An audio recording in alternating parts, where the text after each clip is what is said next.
Welcome back to Wickerson Studios. Michael Wickerson here, and as you can see, I have returned to the GH-Python node. A little hard to tell, but I'm iconing my own scripts. They will not be openable, so they will simply run and tell you a little bit in the help menu to what's coming in as the parameters and what's going out, and I will hopefully develop some things. Now, I'm going off of a very simple tutorial.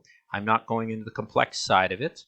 It comes out of this course, mcneil.com, tutoring how to create a Grasshopper component with a Python GHPY compiler. And that's the trick, is you want to compile things. You can ignore this top one. I can share the script. Up here, you can actually see the script that they walk you through and they send you a file of, which is no problem. And then they show you how you can make that a little better by going in and scripting it into a more complex method. And that's online. You can download them, put them in the downloads, and have it go. Then you're going to want to go in, you're going to want to customize that script. And of course, it doesn't open because it's compiled. I figured that much out. But it does take whatever array of points you want, which is kind of nice. I can grab this. I can count those up to whatever I want. I can bring them back down to whatever I want to cluster this. Let's pull it up into a 40 range. Let's grab this object and do a little rotation just so it'll be a little fun. And that way I can go back into the script, which is basically building crosshair lines, which is pretty nice. If you see, it produces this. And I think I have it over here that these are all the series of crosshair lines that are in the XYZ direction. So throwing it back through a variable pipe, all I did to jazz it up was I took a parabola curve and a sine curve just to make that interesting.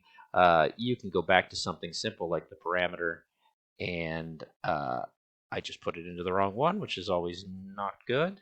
Let's put it back into the radii, and there you go. You've got an amplification in this way. Maybe it's a little too clustered, so let's bring that count back down to something we can see. There we go. We could change the radii if we wanted to. Let's throw it into a little bake. Yes, group them together, and there we go.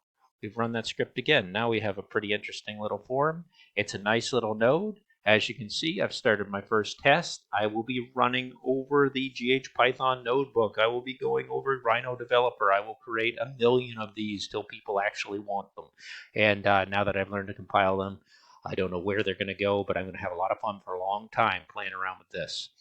Let's just take this, shrink it down, grab the other object, throw it back into adding another material. Let's do a metal. Metal's kind of gross, but we'll do it either way. Throw a color in as a orange, and that'll do. And let's just throw that on top of this. No, maybe these ones that we just added, and see how that looks. So a little bit of playfulness. Grab this one again, and we'll put that into the painted blue.